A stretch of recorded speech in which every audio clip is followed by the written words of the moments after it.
मेरे प्रिय भाई और बहनों, हम जिस परिस्थिति से गुजर रहे हैं उस परिस्थिति में ज़्यादा परिवर्तन आते हुए दिखाई नहीं दे रहा है। परिस्थिति वही है, तंगी, बेरोजगारी, काम की कमी, महंगाई, कई प्रकार की पीड़ाओं से हम लोग इस समय घिरे हुए हैं। ऐसे में प्रभु ने एक बहुत सुंदर वचन आज हमें मनन चिंतन के लिए दिया है। प्रकाशना ग्रंथ अध्याय 3 वाक्य 19। वहाँ पे प्रभु यीशु कहते हैं, मैं जिन सबको प्यार करता हूँ डांटता और दंडित करता हूँ, इसलिए उत्साही बनो और पश्चाताप करो। प्रभु कहते हैं, मैं जिन सबको प्यार करता हूँ डांटता और दंडित करता हूँ, इसलिए उत्साही बनो और पश्चाताप करो। तो आज के परिवेश में, आज की परिस्थिति में प्रभु का संदेश हमारे लिए यह है, उत्साही बनो और पश्चाताप करो। उत्साही बनो और पश्चाताप करो। भाई और बहनों, जब कोई भी दुख से गुजरता है, पीड़ाओं से गुजरता है, बार बार विपत्तियों का सामना करना पड़ता है, विफलताओं का सामना करना पड़ता है, रोग में जीना पड़ता है, उसका मनोबल टूट जाता है, उसका विश्वास टूट जाता है, उसकी आशाएं टूट जाती हैं, उसके अंदर निराशा अनायास ही आ जाती है। और आप जानते हैं, निराशा सबसे बड़ा प्रलोभन है। निराशा सबसे बड़ा प्रलोभन है और निराशा विश्वास की कमी का लक्षण है। और शैतान हमारे विश्वास को तोड़ने में लगा हुआ है। आप पढ़ेंगे पुराने व्यवस्थान में अय्यूब के बारे में, जोब के बारे में। अय्यूब धनी था, ईश्वर भक्त था, किसी चीज़ की कमी नहीं थी, जमीन थी, जानवर थे, नौकर चाकर थे, बच्चे थे, संपन्न थे, कोई कमी नहीं थी। लेकिन शैतान ने उसके विश्वास को तोड़ने के लिए उस पर एक के बाद एक विपत्ति भेजी, एक एक विपत्ति, एक के बाद एक, ताकि उसका विश्वास टूट जाए, उसके अंदर निराशा आ जाए। लेकिन अय्यूब टूटा नहीं। वचन में बताता है कि अय्यूब ने कहा, मैं नंगा ही अपनी मां के गर्भ से आया और नंगा ही इस धरती के गर्भ में जाऊंगा। ईश्वर ने दिया और ईश्वर ने वापस लिया। ईश्वर की स्तुति हो। एक सच्चे विश्वासी का मनोभाव जब जीवन में विपत्तियां, पीड़ाएं आती हैं, वो कहते हैं, मैं नंगा ही अपने मां के गर्भ से आया, नंगा ही पृथ्वी के गर्भ में जाऊंगा। ईश्वर ने दिया, ईश्वर ने वापस लिया। ईश्वर की स्तुति हो। हमारे बनारस में एक बहन है जो प्रभु से जुड़ गई है और दूसरों की अगुवाई करती हैं। कुछ साल पहले उसकी पहली बेटी ने आत्महत्या की। उसके ससुराल में उसको बहुत ज़्यादा सताया जा रहा था और उस बेटी ने वहाँ पर आत्महत्या की। इस बहन ने जाकर देखा भी। सारे गांव के लोगों ने, मोहल्ले के लोगों ने उससे कहा कि तुम प्रभु के पास गए, यीशु के पास गए, तुम्हें क्या मिला? यहाँ तक कि उसके परिवार के लोग भी उसको सताने लगे, पीड़ित करने लगे, तुम जाना बंद करो। लेकिन उस बहन ने जाना बंद नहीं किया, यीशु को नहीं छोड़ा, परित्याग नहीं किया, उस दुख को स्वीकार किया। उसके बाद उसके घर में, उसके परिवार में आशीष पर आशीष आई। तो शैतान हमें तोड़ने का प्रयास करते रहता है। हमारे बनारस में एक भाई हैं जो व्यापारी हैं, व्यवसायी हैं। उसका एक ही बेटा है और उस बेटे का एक गुर्दा खराब हो गया और वो अस्पताल जाया करता था, कोई फर्क नहीं आ रहा था। किसी ने आश्रम के बारे में कहा, वो आश्रम आने लगा। लगातार 6 महीने आता रहा। हर रोज सुबह सुबह मिस्सा बलिदान के लिए सबसे पहले वही आता था। और एक दिन मिस्सा के बाद जब वो घर जा रहा था, रास्ते में गिर गया और कुछ ही क्षणों में या कुछ ही घंटों में वो मर गया। पूरा परिवार टूट गया। एकमात्र बेटा 32 साल का, जिसका विवाह तक नहीं हुआ था। उसकी बहनों के लिए वो सब कुछ था, उसके पिता के लिए वो सब कुछ था, उसकी माँ के लिए वो सब कुछ था। लेकिन वो परिवार टूटा नहीं। उसके पिता ने कहा, मेरे बेटे ने जो मार्ग दिखाया हम उसी मार्ग पे चलेंगे, हम यीशु को नहीं छोड़ेंगे। तो इतना ही नहीं, जब मैं गया था वहाँ पे कुछ दिनों के बाद प्रार्थना हुई, बातचीत हुई। मैंने उनसे कहा, आपका बेटा आपके लिए निरंतर प्रार्थना करेगा। आज से आप देखेंगे आपके परिवार पर आशीष आएगी। और ऐसा ही हुआ। कुछ दिनों के बाद उस भाई ने आकर कहा कि स्वामी जी, इतना व्यवसाय हो रहा है, इतना व्यापार हो रहा है कि संभाल नहीं पा रहा हूँ। टूटा नहीं। शैतान उसको तोड़ नहीं पाया। लेकिन ठीक इसके विपरीत आप देखते हैं प्रभु यीशु के 12 शिष्यों में से एक यूदा इस्करियोती, जिसने यीशु को पकड़वाया था, आप जानते हैं उसको क्या हो गया? उसने अपने अपराध को महसूस किया कि मैंने कितनी बड़ी गलती की है, अपने गुरुवर को पकड़वा दिया है। हालांकि उसने यीशु को मरवा नहीं डाला था, सिर्फ पकड़वाया था। शैतान उसके अंदर काम करने लगा, शैतान उसको सताने लगा कि तुमने गलती की है। शैतान यही करता है। शैतान क्या करता है? प्रलोभन लाता है। शैतान प्रलोभन लाता है, हमें पाप करने के लिए मजबूर करता है, उसके बाद हमारे अंदर पाप बोध भर देता है, और ये शैतान करता है। और यही शैतान ने यूदस के साथ किया। उसके अंदर इतना पाप बोध भर दिया, उसके अंदर निराशा भर गई, उसने जाकर अपने आप को खत्म कर दिया। हम विश्वासी ऐसा नहीं कर सकते। हम विश्वासी ऐसा नहीं कर सकते। कुरिन्थियों के दूसरे पत्र के अध्याय 5 उसके वाक्य 7 में संत पौलुस कहते हैं, हम आंखों देखी बातों पर नहीं बल्कि विश्वास पर चलते हैं। हम आंखों देखी बातों पर नहीं बल्कि विश्वास पर चलते हैं। आंखों देखी बातें हमें डराने वाली हो सकती हैं, आंखों देखी बातें हमें घबराने वाली हो सकती हैं, आंखों देखी बातें हमें चौंकाने वाली हो सकती हैं, हमारे अंदर निराशा उत्पन्न करने वाली हो सकती हैं। लेकिन एक विश्वासी टूटता नहीं है। हम विश्वास पर चलते हैं, आंखों देखी बातों पर नहीं चलते हैं। इब्रानियों के पत्र के अध्याय 11 उसके वाक्य 1 में, इब्रानी अध्याय 11 वाक्य 1 में वचन कहता है, विश्वास उन बातों की स्थिर प्रतीक्षा है जिनकी हम आशा करते हैं। विश्वास उन बातों की स्थिर प्रतीक्षा है जिनकी हम आशा करते हैं, और उन वस्तुओं के अस्तित्व के बारे में दृढ़ धारणा है जिनको हम नहीं देखते हैं। शायद बाइबल क्या की सबसे सुंदर परिभाषा यह है विश्वास के लिए। विश्वास उन बातों की स्थिर प्रतीक्षा है जिनकी हम आशा करते हैं। एक विश्वासी की आशा टूटती नहीं है। स्थिर प्रतीक्षा, ना टूटने वाली प्रतीक्षा। उड़ाव पुत्र के पिता उसके पुत्र के इंतजार में रहा, उसकी प्रतीक्षा करता रहा, उसका विश्वास नहीं टूटा। इब्राहिम से कहा गया था कि आकाश के तारों की तरह आपको असंख्य संतान दूंगा, और इब्राहिम ने विश्वास को जारी रखा। 24 साल तक स्थिर प्रतीक्षा करता रहा। ऐसे में एक विश्वासी कैसे टूट सकता है? नहीं टूट सकता है। और उन बातों के अस्तित्व के बारे में दृढ़ धारणा है जिनको हम नहीं देखते हैं।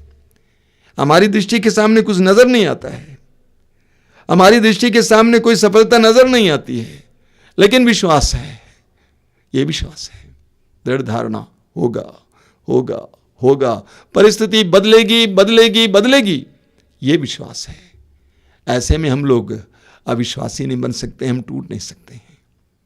प्रवक्ता ग्रंथ के अध्याय 2 आपने बार बार सुना है, उसके वाक्य 2 और 3 में क्या लिखा हुआ है? प्रवक्ता ग्रंथ अध्याय 2 वाक्य 2 और 3 में वहां पे लिखा हुआ है, विपत्ति के समय तुम्हारा जी ना घबराए, विपत्ति के समय तुम्हारा जी ना घबराए, ईश्वर से लिपटे रहो, उसे मत त्यागो, जिससे अंत में तुम्हारा कल्याण होगा। कितना सुंदर वचन है। क्या बताया जा रहा है?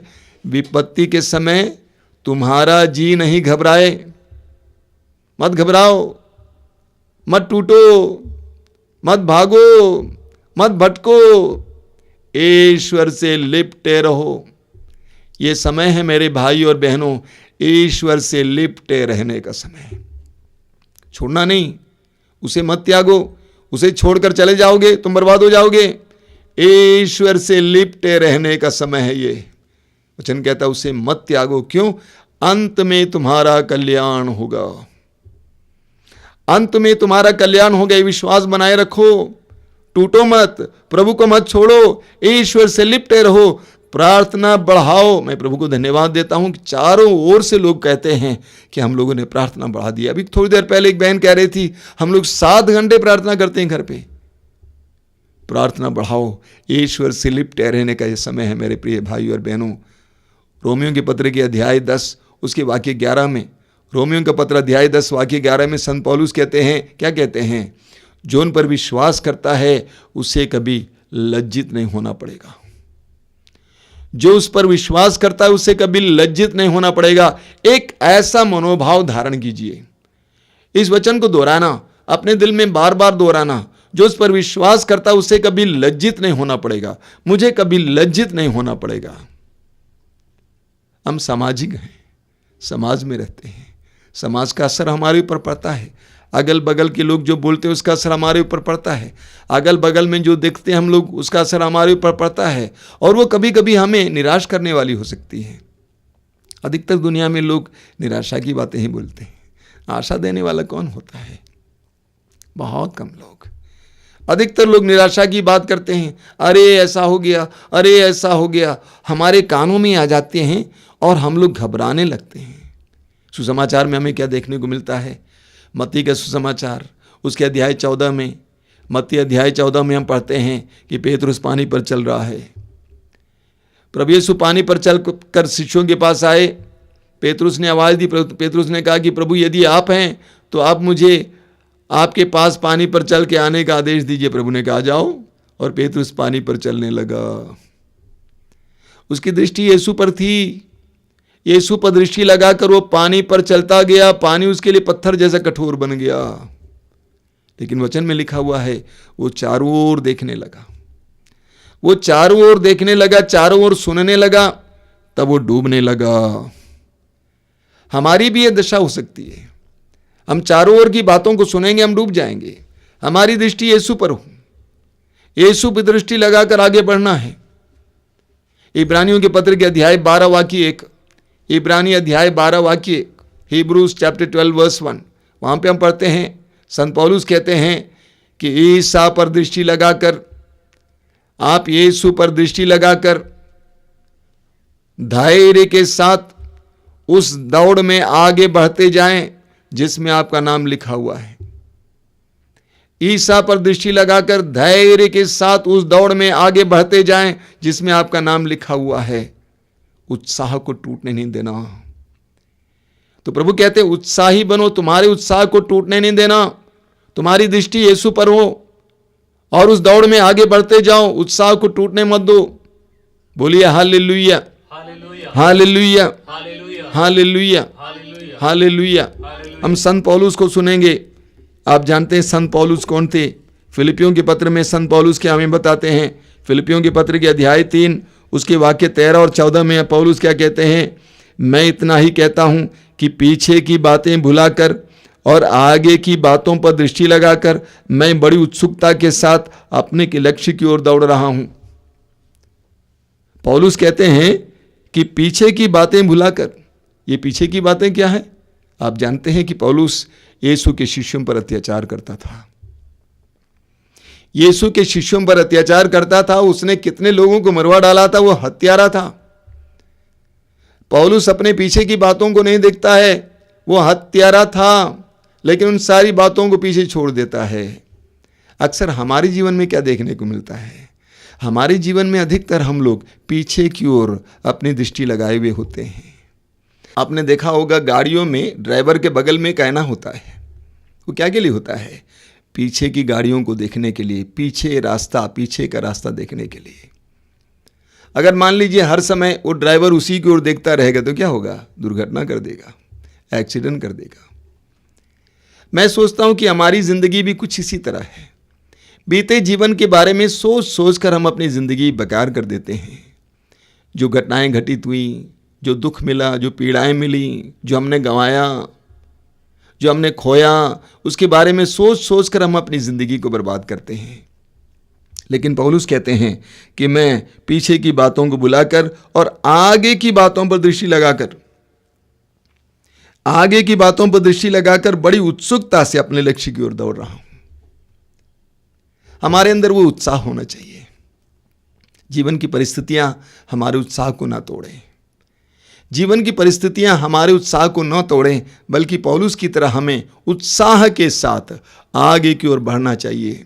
आज की परिस्थितियां हमारे उत्साह को तोड़ने वाली हैं। जरा सोचिए, जो युवक युवतियां हैं पढ़ने वाले, एक साल बेकार जा रहा है। और मैं सोचता हूं कि घर पे बैठे उनके मन भी आलस्य से भरते जा रहे हैं। वे पढ़ाई करने में शायद ही सक्षम होंगे तुरंत। कैसी कठिन परिस्थितियों से हम गुजर रहे हैं, लेकिन हमें उत्साह को जाने नहीं देना। प्रभु कहते हैं उत्साही बनो, उत्साही बनो। प्रकाशना ग्रंथ में हमें आप पढ़ेंगे प्रकाशना ग्रंथ के अध्याय 2 में आप पढ़ेंगे, उसके वाक्य 7 में लिखा हुआ है, मैं विजयी को उस जीवन वृक्ष का फल खिलाऊंगा। मैं विजयी को उस जीवन वृक्ष का फल खिलाऊंगा जो ईश्वर की स्वर्ग वाटिका के बीच में है।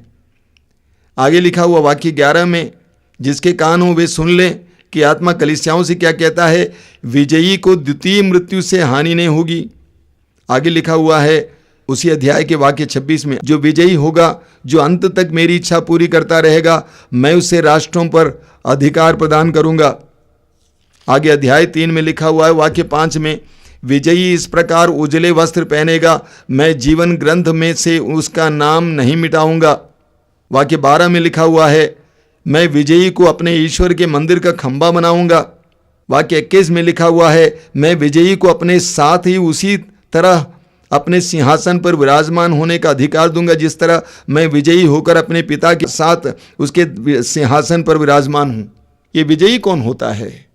ये विजयी होता है जिसने दुख पीड़ाओं पर अधिकार लिया है। हमें तिमोथी के दूसरे पत्र के अध्याय 4 वाक्य 7 में पौलुस के बारे में पढ़ने को मिलता है। तिमोथी का दूसरा पत्र अध्याय 4 वाक्य 7, वहां पौलुस कहते हैं, मैं अच्छी लड़ाई लड़ चुका हूं, मैं अच्छी लड़ाई लड़ चुका हूं, मैं दौड़ पूरी कर चुका हूं। ध्यान से सुनना, पौलुस कहते हैं मैं अच्छी लड़ाई लड़ चुका हूं, मैं अपनी दौड़ पूरी कर चुका हूं। ये विजयी है। पौलुस ये नहीं कहते हैं कि मैं लड़ाई लड़कर जीत चुका हूं, बिल्कुल नहीं। पौलुस ये नहीं कहते हैं कि मैं दौड़ में फर्स्ट आया हूं। पौलुस कहते हैं कि मैं अच्छी लड़ाई लड़ चुका हूं। जो पाप से संघर्ष करते हैं, जो न्याय के लिए संघर्ष करते हैं, जो पवित्रता का जीवन जीने के लिए संघर्ष करते हैं, मैं कहूंगा संघर्ष जारी रखिए, यही सफलता है। संघर्ष जारी रखिए, लड़ाई जारी रखिए, यही सफलता है। दौड़ को पूरा कीजिए, यही सफलता है। पौलुस ने नहीं कहा कि मैं दौड़ में प्रथम आया हूं, बिल्कुल नहीं। मैं अपनी दौड़ पूरा कर चुका हूं, यानी मैंने ईमानदारी के साथ अपनी जिंदगी जी है। मैं दौड़ा हूं, मैं छोड़ा नहीं हूं, मैं मैदान छोड़कर भागा नहीं हूं, मैं अंत तक दौड़ता रहूंगा। प्रभु यीशु क्रूस लेकर चलते समय बार बार गिरे, लेकिन प्रभु यीशु छोड़े नहीं, अंत तक लगे रहे। यह हमारे लिए एक उदाहरण है। पौलुस कहते हैं मैं अच्छी लड़ाई लड़ चुका हूं, मैं अपनी दौड़ पूरी कर चुका हूं। यह विजयी है। दुख संघर्ष के समय जारी रहना, विश्वास को बनाए रखना, अपने उत्साह को बना के रखना। हम सभी राजा दाऊद के बारे में जानते हैं। राजा दाऊद ने अपराध किया, घोर अपराध किया। अपने एक सैनिक की पत्नी के साथ व्यभिचार किया। इतना ही नहीं, उस नारी के पति यानी उस सैनिक को मरवा डाला। इतना घोर अपराध करने के बाद दाऊद के अंदर जो पवित्र आत्मा का अभिषेक था चला गया, जो शांति थी चली गई। आप पढ़ेंगे स्तोत्र 51 उसके वाक्य 14 में लिखा हुआ है, साम 51 वर्स 14। दाऊद कहते हैं, हे प्रभु, मुक्ति का आनंद मुझे फिर प्रदान कर। मैंने खो दिया मुक्ति का आनंद, पवित्रता का आनंद मैंने खो दिया, लेकिन फिर मुझे प्रदान कर। दाऊद उत्साही रहता है, वो निरुत्साहित नहीं रहता, निराशा में नहीं रहता। फिर प्रभु से कहता, मुक्ति का आनंद मुझे प्रदान कर। बहुत सुंदर उदाहरण है। इसी तरह हम पढ़ेंगे राजाओं के पहले ग्रंथ की अध्याय 19 में। राजाओं के पहले ग्रंथ के अध्याय 19 में हम पढ़ेंगे नबी एलिया के बारे में। नबी एलिया ईश्वर के प्रति बहुत समर्पित थे। आपने सुना है, एलिया ईश्वर के प्रति समर्पित थे और एलिया ने राज दरबार में रखे हुए उन नबियों को, जो झूठे नबी थे, बाल देवता के नबी थे, उनको मरवा डाला। लेकिन जब रानी इजेबेल को पता चला, उसने खबर भेजा कि जिस तरह तुमने मेरे नबियों को मरवा डाला, मैं तुम्हें मार डालूंगी। वचन में बताता है कि एलिया थक जाता है, हार जाता है, भाग जाता है वहां से। अध्याय 19 वाक्य 3 से हम पढ़ेंगे, वो भाग जाता है, निर्जन प्रदेश चला जाता है, अपने नौकर को छोड़ देता है और एक दिन पूरा चल कर एक कोने तक पहुंच जाता है और एक झाड़ के नीचे लेट जाता है और कहता है, प्रभु मैं जीना नहीं चाहता हूं, मैं जीना नहीं चाहता हूं, मैं मरना चाहता हूं।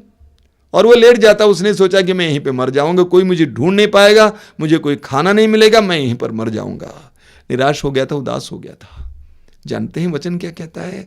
प्रभु ने अपने दूत को उसके पास भेजा।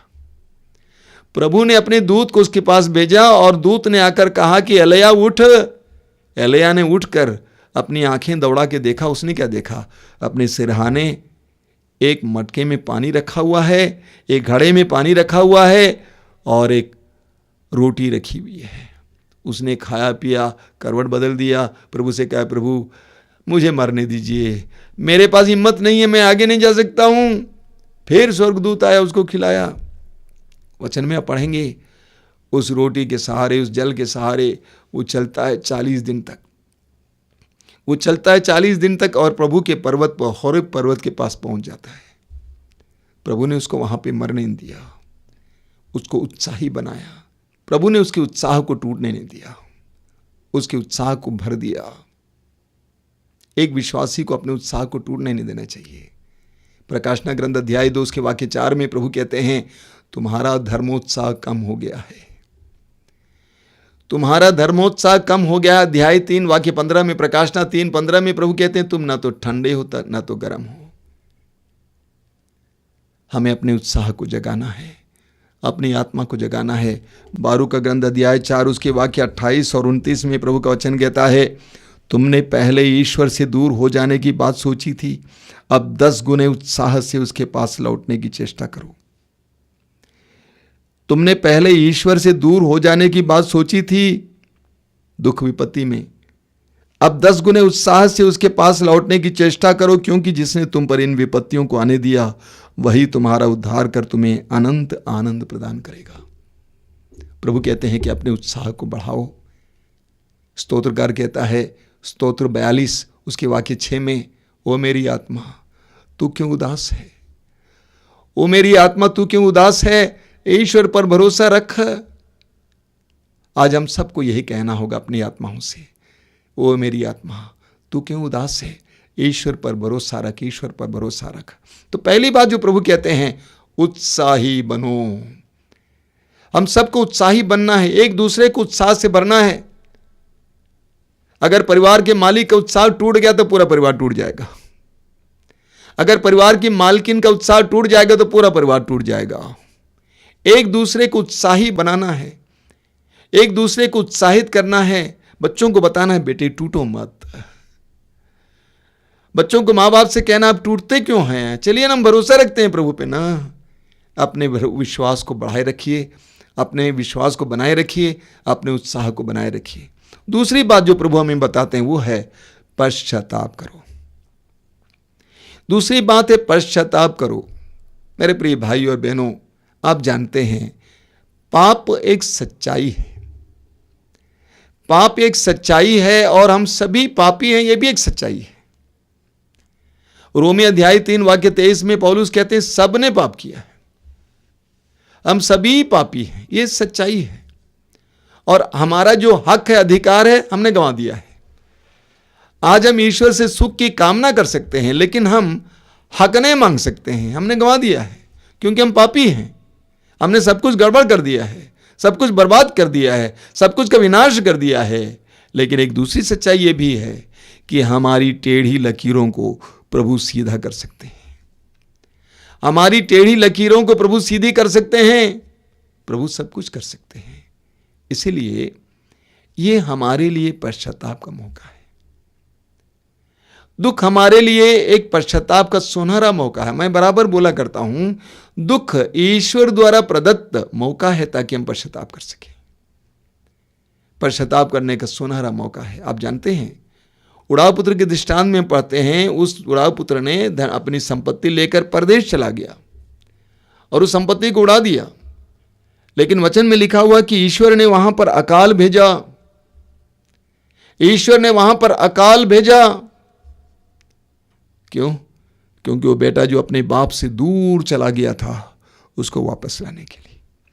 अकाल भेजा, लोगों के पास खाने के लिए कुछ नहीं था, काम नहीं था, नौकरी नहीं थी, अंत में उसको चोर चलाने का काम करना पड़ता है, उसका पेट खाली रहता है, खाने को कुछ नहीं मिलता है, दाने दाने के लिए मोहताज होता है। तब वो रो पड़ता है, अपने पिता को याद करता है। अपने पिता को याद कराने और पिता के घर की ओर वापस भेजने के लिए ईश्वर ने उस देश में अकाल भेजा। उसी तरह योना नबी के ग्रंथ में आप पढ़ेंगे, योना नबी ईश्वर के आदेश, ईश्वर की आज्ञा का उल्लंघन करते हुए निनेवे ना जाकर विपरीत दिशा में जा रहा था, जहाज में बैठा हुआ था। वचन में लिखा हुआ, ईश्वर ने समुद्र में तूफान भेजा, ईश्वर ने समुद्र में तूफान भेजा और अंत में योना नबी को निनेवे जाना ही पड़ा। तो हमारे व्यक्तिगत जीवन में, पारिवारिक जीवन में या दुनिया के जीवन में जो संकट और विपत्तियां आती हैं, ये हमारे लिए प्रभु की ओर मुड़ने का सुंदर समय है। विधि विवरण ग्रंथ अध्याय 4 वाक्य 30, ड्यूट्रोनॉमी चैप्टर 4 वर्स 30, वहां पे हम पढ़ेंगे, जब तुम इन सारी बातों से गुजरोगे, जब विपत्तियां तुम्हें आक्रांत करेंगी, तब तुम अपने प्रभु की ओर मुड़ोगे और उनकी आज्ञाओं का पालन करना सीखोगे। तो हमारे जीवन में कभी कभी प्रभु दुख आने देते हैं ताकि हम प्रभु की ओर मुड़ सकें। प्रभु की ओर मुड़ने का एक सुंदर समय है ये। वचन में लिखा हुआ है, प्रज्ञा ग्रंथ उसके अध्याय 12 वाक्य 10 में लिखा हुआ है, book of wisdom chapter 12 verse 10, वहां पे क्या लिखा हुआ है, तूने उन्हें धीरे धीरे दंड देकर, तूने उन्हें धीरे धीरे दंड देकर पश्चाताप करने का अवसर दिया। तूने उन्हें धीरे धीरे दंड देकर पश्चाताप करने का अवसर दिया।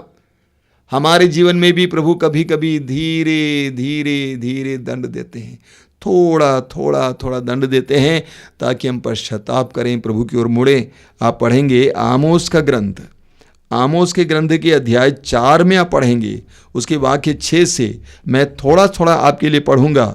वहाँ पे लिखा हुआ है, प्रभु कहते हैं, मैंने ही तुम्हारे नगरों में अकाल भेजा था और तुम्हारे सब कस्बों में तुमको भूखा छोड़ा था, फिर भी तुम मेरे पास नहीं लौटे। प्रभु कहते हैं, तुम्हारे परिवार, तुम्हारे नगर में मैंने अकाल भेजा, लेकिन तुम वापस नहीं लौटे। आगे, गेहूं अंकुरित हुआ ही था कि मैंने वर्षा बंद की थी, मैंने एक नगर पर पानी बरसाया और दूसरे को उससे अछूता रखा, फिर भी तुम मेरे पास नहीं लौटे। आगे लिखा हुआ है, मैंने तुमको पाले और गेरुए से मारा और तुम्हारे बाग बगीचों को उजाड़ दिया, फिर भी तुम मेरे पास नहीं लौटे। ये प्रभु की वाणी है। मैंने तुम पर मिस्र की तरह महामारी भेजी, मैंने तुम्हारे नवयुवकों को तलवार के घाट उतरवा दिया, तुम्हारे घोड़े लूट गए, तुम्हारी छावनी में मृतकों के पड़े रहने से सड़ायंद तुम्हारी नाकों से भर गई, फिर भी तुम मेरे पास नहीं लौटे।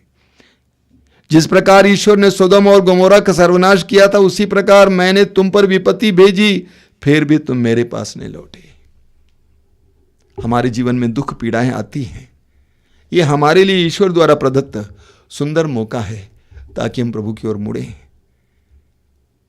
3-4 साल पहले मैं एक जगह गया हुआ था, एक अस्पताल में। वहाँ पे मुझे पता चला कि एक पुरोहित पड़े हुए हैं, उनकी दुर्घटना हो गई थी। दुर्घटना से उनका पूरा शरीर चकनाचूर हो गया था। बड़े मुश्किल से उन्होंने जीवन पाया।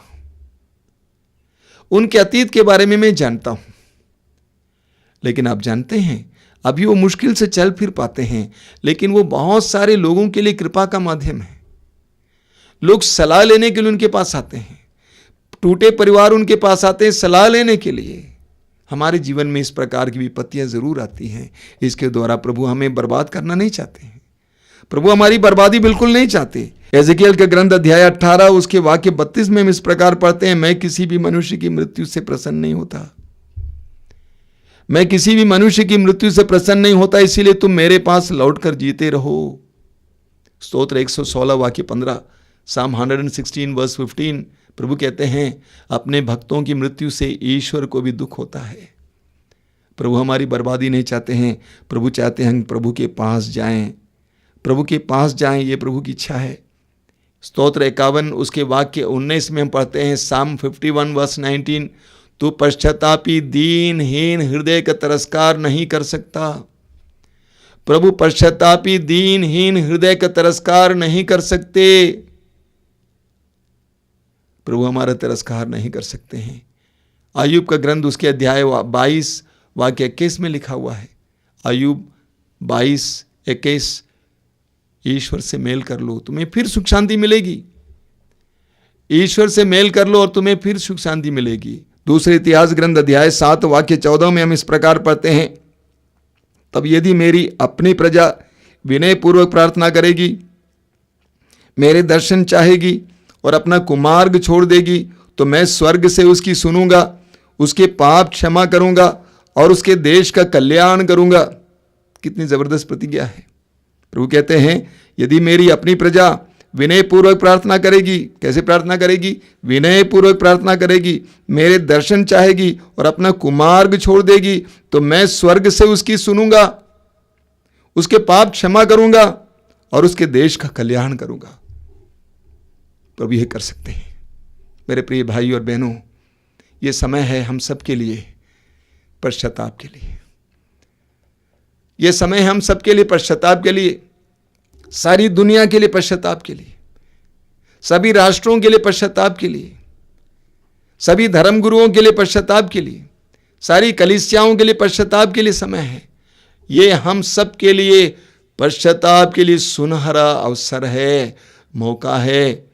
हमें प्रभु से प्रार्थना करनी है, हमें प्रभु से दया याचना करनी है। आप पढ़ेंगे लूकस के सुसमाचार के अध्याय 18 में 2 सुंदर उदाहरण। वाक्य 14 में आप पढ़ेंगे प्रभु यीशु कहते हैं 2 व्यक्ति मंदिर में प्रार्थना करने के लिए गए। एक था फरीसी, शास्त्री, धर्म का ज्ञाता, सीना तान कर वो प्रार्थना कर रहा था ये कहकर कि मैं अच्छा अच्छा कार्य करता हूँ। और दूसरा था एक नाकेदार, चुंगी लेने वाला, समाज के द्वारा पापी ठहराया हुआ इंसान। दोनों प्रार्थना करने के लिए गए। फरीसी ने सीना तान कर प्रभु के सामने कहा कि मैं ये सब करता हूँ प्रभु धन्यवाद, और उसके अंत में उसने कहा मैं इस नाकेदार की तरह नहीं हूँ। लेकिन वो नाकेदार क्या करता है?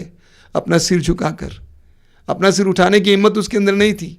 उसने अपनी छाती पीट कर कहा, हे ईश्वर मुझ पापी पर दया कर, हे ईश्वर मुझ पापी पर दया कर। मैं सोचता हूं मेरे प्रिय भाई और बहनों, आज सारी दुनिया की यही प्रार्थना होनी चाहिए।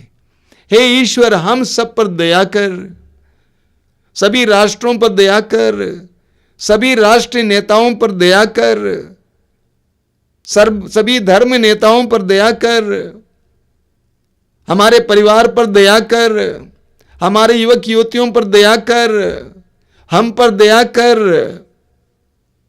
उसी अध्याय में आगे आप पढ़ेंगे उस अंधे भिखारी की प्रार्थना। उसने प्रभु से क्या कहा? हे यीशु दाऊद के पुत्र मुझ पर दया कर। हमें इस प्रार्थना को बार बार दोहराना है। आज हम इस प्रार्थना को बार बार दोहराएंगे, प्रभु मुझ पर दया कर। अपने उत्साह को बनाए रखिए, साथ ही साथ पश्चाताप का मनोभाव बनाए रखिए। आइए हम प्रार्थना करें। आंखें बंद कीजिए। इस समय प्रभु हमारे हृदय की तंद्रियों को छू रहे हैं। प्रभु कहते हैं, ए मेरे पुत्र, ए मेरी पुत्री, उत्साही बनो, निरुत्साही मत बनो। दुख के सामने टूटो मत, पीड़ाओं के सामने टूटो मत, निराश मत हो जाओ, अपने को खत्म करने को मत सोचो, मैदान से भागो मत, अच्छी लड़ाई लड़ो, दौड़ को पूरा करो, जारी रखो, जारी रखो, अपनी लड़ाई जारी रखो, अपनी दौड़ को जारी रखो। मैं तुम्हारे साथ हूं, अंत तक ईमानदार बने रहो।